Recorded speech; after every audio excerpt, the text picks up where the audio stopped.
বন্ধ, সারা বছর পড়ালেখা করি, মাদ্রাসায় পড়ালেখার ব্যস্ততা, অনেক চাপ, অনেক। এজন্য বাবার মোবাইল, ভাইয়ের মোবাইল, দুলাভাইয়ের মোবাইল, চাচার মোবাইল, কারো না কারো মোবাইল নিয়ে এই 2-3 দিন 24 ঘন্টা মোবাইল টিপা, তোমার দিয়ে পড়ালেখার কাম, এলেমের খেদমত হবে না। বললাম মনে রাখো, তোমার দিয়ে হবে না। সোজা কথা দোস্ত, একেবারে বলতাম না কেন, না হবে না তোমার। প্রতিদিন আমার মনে হয় একটা একটা নতুন দল তৈরি হয়, যাদের মিশন একটাই, এ জাতিকে আলেম থেকে বিচ্ছিন্ন করো।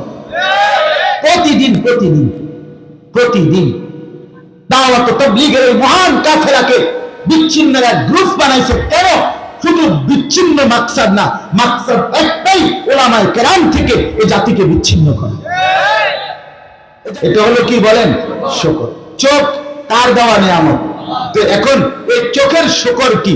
কুল্লিল মুমিনিনা ইয়াগুদ্দু মিন আবসারিহিম।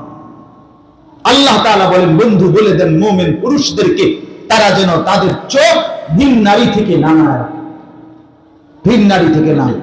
বন্ধের কয়েকদিন দোস্ত আমার রাগ করবেন না, আমি স্পষ্ট বলি, কাটসাট কথা বলি। মাদ্রাসায় পড়ুয়া তালিবে ইলমরা বন্ধের এই 3-4 দিন, যারা শুধুই কেবল এই 3-4 দিন যে অবসর, বন্ধ, সারা বছর পড়ালেখা করি, মাদ্রাসায় পড়ালেখার ব্যস্ততা, অনেক চাপ, অনেক। এজন্য বাবার মোবাইল, ভাইয়ের মোবাইল, দুলাভাইয়ের মোবাইল, চাচার মোবাইল, কারো না কারো মোবাইল নিয়ে এই 2-3 দিন 24 ঘন্টা মোবাইল টিপা, তোমার দিয়ে পড়ালেখার কাম, এলেমের খেদমত হবে না। বললাম মনে রাখো, তোমার দিয়ে হবে না। সোজা কথা দোস্ত, একেবারে বলতাম না কেন, না হবে না তোমার। এ জাতির শেষ ধ্বংসের মাধ্যম এই বড় মোবাইল, বড় মোবাইল। আজ লক্ষ লক্ষ তালিবে ইলমের জিন্দেগি বরবাদ। তালিবে ইলমের জিন্দেগি, তোর তাজা ছেলে পড়ালেখা করত, শুধু মোবাইলের আসক্তির কারণে আর পড়বে না, আর পড়তে চায় না। শুধুই সঙ্গম, শুধুই অন্য রকমের ধান্দা, শুধুই এই মোবাইলের আসক্তি, শুধুই এই ভিন্নারী দেখা, শুধু এই পরনারী দেখা। ইবলিস হাজারো হাজারো আলেমকে, তালেবে ইলমকে, পাঞ্জাবি টুপি পড়ুয়াকে সিনেমা হলে নিতে পারে নাই। লজ্জার কারণে যায় না, পার্কে যায় না, রেস্তোরাঁয় যায় না, ভিন নারীকে সাথে নিয়ে কোথাও যায় না। ইবলিসের শেষ ষড়যন্ত্র যে ইবলিস চিন্তা করছে, এদেরকে গুনার মধ্যে লাগাবো কি দিয়ে, এই জন্য বড় মোবাইল ঘরে ঘরে, হাতে হাতে তুলে দিছে, হাতে হাতে। অতএব আমার অনুরোধ, আমি আবারও বলছি, আমার বলার উদ্দেশ্য শুধু এই কারণে যে ঈদ পরবর্তী বন্ধের কারণে অনেক মাদ্রাসার তালিবে ইলম এখানে আছেন। আপনাদের কাছে বিনীত অনুরোধ, এক ভাইয়ের অনুরোধ করলাম, আজ জাতির জন্য রাহবার খুব দরকার, আজ জাতির জন্য কান্ডারি খুব দরকার দোস্ত, খুব দরকার, খুব দরকার। কোটি কোটি মুসলমান গুনার মধ্যে হাবুডুবু খাচ্ছে, হাবুডুবু। এ জাতিকে বাঁচাবার মতো লোকের বড়ই অভাব। প্রতিদিন দুশ্মন, ষড়যন্ত্রকারীরা, ইসলামের বিরুদ্ধে দুশ্মনদের প্রতিদিন আমার মনে হয় একটা একটা নতুন দল তৈরি হয়, যাদের মিশন একটাই, এ জাতিকে আলেম থেকে বিচ্ছিন্ন করো। প্রতিদিন প্রতিদিন প্রতিদিন দাওয়াত ও তাবলীগের এই মহান কাফেলাকে বিচ্ছিন্নের এক গ্রুপ বানাইছে। কেন? শুধু বিচ্ছিন্ন মাকসাদ না, মাকসাদ একটাই, উলামায়ে কেরাম থেকে এ জাতিকে বিচ্ছিন্ন করা। এ জাতিকে বিচ্ছিন্ন, হাদিস অনুসরণের নামে, সহিহ হাদিস মানার নামে এ জাতিকে অনুসরণ মূল মাকসাদ না।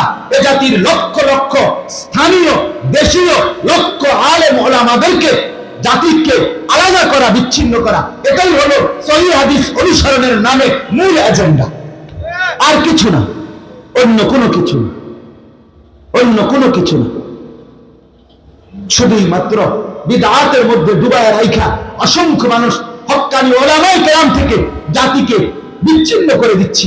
এটা তো চলতেছিল দীর্ঘদিন, এখন থেকে নতুন নতুন আরো যোগ হয়েছে, নতুন। আমি সেদিন একজনকে বললাম, মিয়া 30 বছর রাসূলের মহব্বতের দাবি করেন, মিয়া আমার ওয়াহাবি বলেন, আমরাই পাস করলি টুপিওয়ালা ধরে গালি দেন, কথায় কথায় মিয়া আপনি আজকে 30 বছর নবীর প্রেমের দাবিদার করে এখনো তো দেখলাম না আপনার হাতে কোনোদিন মেসওয়াক করতে, আপনার তো দেখলাম না মিয়া, আপনি জবাব দেন মিয়া, মিথ্যে মিয়া। বলেন না আপনি কেমনে রাসূলের প্রেমিক হলেন? আমি বলেন এই মিসওয়াক এটা করোনা দেশের হুজুরদের নিয়ম। তাইলে তুমি কারো ওয়াহাবি গালি দাও, কারো দাও বেটা, তুই আমার দলভুক্ত হওয়ার দরকার কি? তুই নিজের থেকে রাসূলের সুন্নাত মানবে, তাইলে তো চল। আমি বলছি আমার দলভুক্ত হইতে, কথা বলেন না কেন? আমরা বলছি এটা কি মেম্বার ইলেকশনে খেলাইছি আমরা না? তাইলে তুমি আমার দলভুক্ত হওয়ার দরকার কি? রাসূলুল্লাহ সাল্লাল্লাহু আলাইহি সাল্লামের সুন্নাত মিসওয়াকটা আজকে 50 বছরে জীবনে অর্জন হলো না। আমনে নবী প্রেমিক আর আমরা সিরা চাবাই, হ্যাঁ আমরা বুঝি না।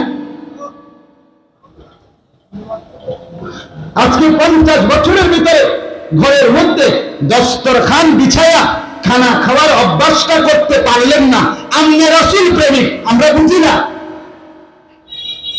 আমরা নবীর দুশমন, আমরা নবীর দুশমন, আমরা জিলাফের দুশমন হইতে পারি, রাসূলের দুশমন না। আমরা রাসূলুল্লাহ সাল্লাল্লাহু আলাইহি ওয়াসাল্লামের দুশমন না। প্রয়োজনে যদি বলে রাজপথে, প্রয়োজনে যদি খোলা ময়দানে নবী প্রেমের জন্য তুমি কোন প্রমাণ দিতে হয়, কোন মহব্বত দেখাইতে হয় তুমি বলো। আমরা কওমের লক্ষ লক্ষ আলেম দেখাবো রাসূল প্রেমের কোন নমুনা দেখাইতে হয়।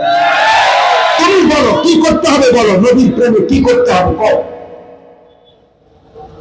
রাসূলুল্লাহ সাল্লাল্লাহু আলাইহি ওয়াসাল্লামের মহব্বতে কি দেখাইতে হবে সেটা বলো। রাসূলুল্লাহ সাল্লাল্লাহু আলাইহি ওয়াসাল্লামের মহব্বতে যদি বলেন দাড়ি রাখতে হবে, আমরা দাড়ি রাখি না। রাসূলুল্লাহ সাল্লাল্লাহু আলাইহি ওয়াসাল্লামের মহব্বতে যদি বলেন মিসওয়াক করতে হবে, আমরা মিসওয়াক করি না। রাসূলুল্লাহ সাল্লাল্লাহু আলাইহি ওয়াসাল্লামের মহব্বতে দস্তরখান বিছাইতে হবে, আমরা দস্তরখান বিছাই না। রাসূলুল্লাহ সাল্লাল্লাহু আলাইহি ওয়াসাল্লামের মহব্বতে দুরূদ সালাম পড়তে হবে, আমরা দুরূদ সালাম পড়ি না। রাসূলুল্লাহ সাল্লাল্লাহু আলাইহি ওয়াসাল্লামের মহব্বতে মদিনা রওজা পাকে যাইতে হবে, আমরা ইনশাআল্লাহ কসম করে বলি বাংলাদেশে কওমি মাদ্রাসার আলেমদের চাইতে বেশি কেউ মক্কা মদিনার জিয়ারতে যায় না। আমি এইবারও বলছি, আমরা প্রায় 200-250 সাথী আমাদের শায়েখের সাথে, এবং আপনাদের এই বড়ুরা একজন প্রখ্যাত আলেম মুফতি মহসিন সাহেব, উনি সহ আমরা যে কাফেলায় গেছি, বারবার বলছি যে সারা বাংলাদেশের আলেম সব কওমি মাদ্রাসা, সব মদিনার মধ্যে মক্কার মধ্যে যেদিক দিয়ে হাঁটে দেখা যায় ওলামায়ে কেরাম উমরায় আসছে মাহে রমজান পালন করতে। এরা সব রাসূলের দুশমন হয়ে গেল। আল্লাহ আমাদের বিবেক দান করেন, আল্লাহ তাআলা আমাদেরকে ইনসাফ দান